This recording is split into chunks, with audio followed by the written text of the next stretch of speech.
Today, we're going to take a look at a toy that does not exist. Now, obviously, the toy is actually here. It exists in the sense that I can touch it and show it to you. But much like the old Knight Rider TV show of the 1980s, remember Michael Knight, the man who does not exist? He was a flesh and blood human being. He was alive, but there were no records to validate his existence. No one could prove he existed, and that was his mystery and enigma, and that's a lot of the fun of this toy, too. You see, when you get to a point in your Transformers collecting where you feel like you have absolutely everything you could ever want, what's more thrilling than finding a toy that nobody knew existed, that there's no record of, no proof of, and if it wasn't for passionate YouTubing geeks like myself, you'd never know about them either. So today we're going to look at a toy that doesn't exist. This is the Transbots. Now, hold on. Some of you might be going, I know that toy. I've seen that toy. No, you haven't. This looks like two different toys. If you're familiar with GoDaikin, Chogokin, or Machine Robo, that resembles a toy you have seen before, but it's not that toy. See, officially, this toy doesn't exist because it's a knockoff, a bootleg, an unofficial Transformer, a KO. And what that essentially means is a company in Taiwan decided to take an existing toy and reproduce it without permission, usually at a much lower price. Usually, though, with KOs, you're either going to get a toy that, if they're successful, is just as good as the original. There's a lot of really good knockoffs of the G1 Transformers right now that are almost identical and very hard to tell apart. There are crappy, cheap KOs as well, ones that are definitely, you can tell what toy it's supposed to be, but it's worse. Neither of those don't exist. They're both very clearly ripping off an existing toy and doing it poorly. What happens very rarely, though, and very excitingly, is when a bootlegger, for whatever reason, decides to tweak the mold and make changes to create a better, improved toy based upon an existing toy. So therefore, you get a toy like this one that is based on a different toy, but has become something very different. And thus, it's a toy that doesn't exist. So this toy is going to be really fun today. Listen, even if you don't know anything about KOs or don't have an interest in them and don't know anything about Chogokin and GoDaikin and Machine Robo, I'm telling you this toy is a really fun one you're going to want to see. So let's take a look and go to the work table. This is Transbot, or the Transbots rather, and I'm feeling a little rush of excitement right now because it occurs to me, since this is an unofficial bootleg and an improved upon version that's not just a ripoff, I may be the first and only person ever to document this thing. There may be no evidence of this toy anywhere out there. And if so, how cool to be able to capture it on camera today. I was lucky enough to find it on eBay. They didn't know what to call it, but I was in the right place at the right time, and now it's mine. We're going to open it, but first I'm going to tell you what this toy is based upon. This toy is based upon, originally, a toy from 1981 known as Gordian Warrior. And Gordian Warrior was a super robot with a really cool twist. It was based upon the Russian nesting doll concept. The idea of those dolls where one fits inside the other, fits inside the other, fits inside the other. Gordian Warrior was essentially a guy who got into a powered mecha, basically a bodysuit, and then could get inside two other larger robots to power up for different missions.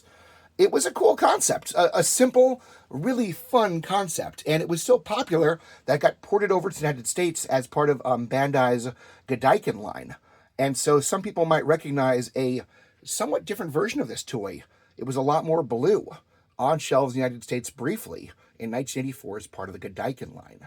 It also had several knockoffs, and those knockoffs were pretty faithful reproductions. It was generally called Protector for those ones. And then in the late 1980s, in 1987, Machine Robo, which was the original Japanese version of the toy line that became known as GoBots in the United States, in 1987 introduced, and this was never seen in the United States, another version of this, a retweaked, retailored version of this, known as Baikanfu. And Baikanfu was a much more updated version of Gordian Warrior. It looked a little more sleek, it looked a little more hip for the 90s. I'll be honest, I always liked the design of the Gordian Warrior better, but I liked the colors of Baikanfu better. Two different variations on the same toy, each with their own strengths and weaknesses. Well, wouldn't you know it? Transbots is the best of both worlds. We have the actual body of Gordian, and we have the colors and style of Baikanfu. So I'm going to open this up today and show you what this thing looks like. If you've never seen Gordian before, you're going to love what this toy does. If you know Gordian and know Baikanfu, you might just be excited to see how this version looks similar to and different from both of them. Let's get to work.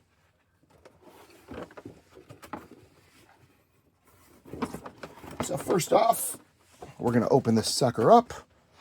Let me angle a bit better so we can see this.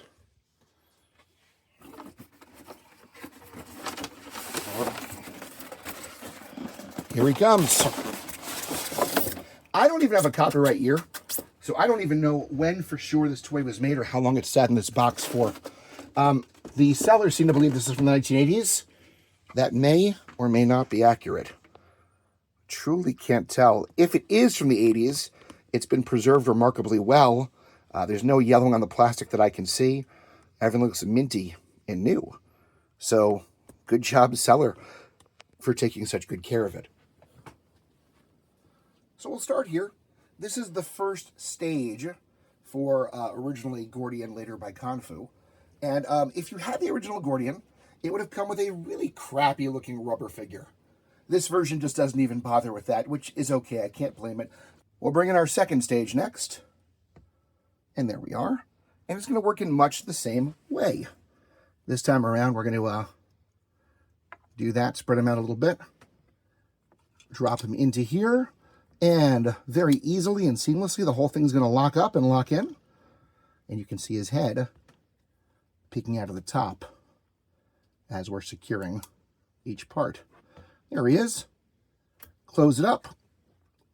And at this mode, we're introducing spring-loaded fists. I should have mentioned that each level also comes with its own weapon. So here's the sword we should have used for the first stage. I forgot about it. And here's the sword we'll use for this stage. Fits right in his hand. Or if he wants to be a jerk, he can hold it and then eject it at somebody's head. That would be fun. At this stage, two things become clear. Number one, in terms of engineering, how brilliant are these joints right here that can move this way and move this way while holding an entire different level's arm in there as well? That's crazy engineering. On the other hand, I'm really unimpressed by the fine detail of this one.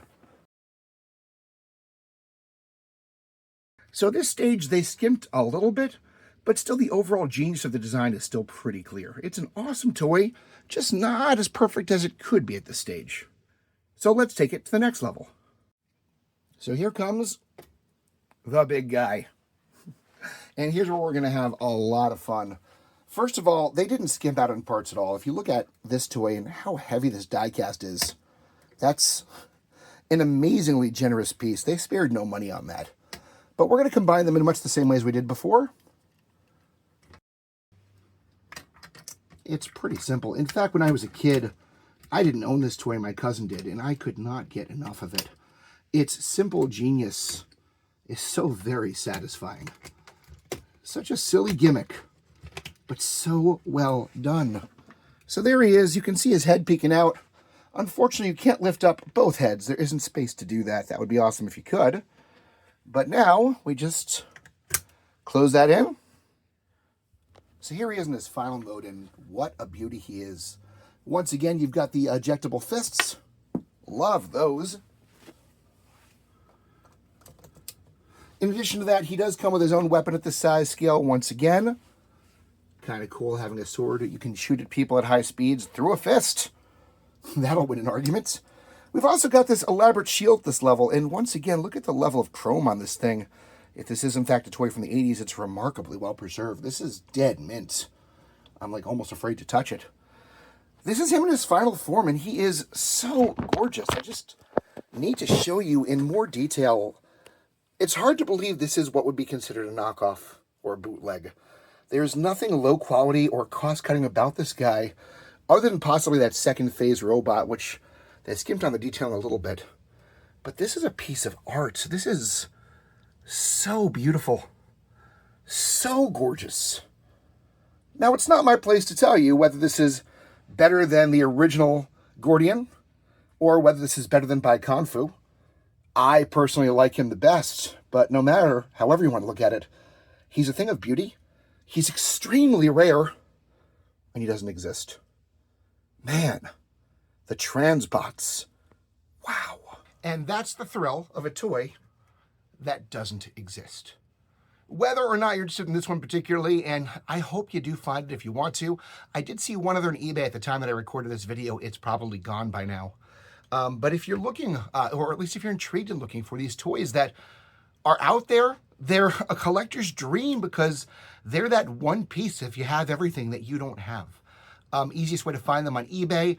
Don't forget to turn on your international search. Keep it not limited just to your own country.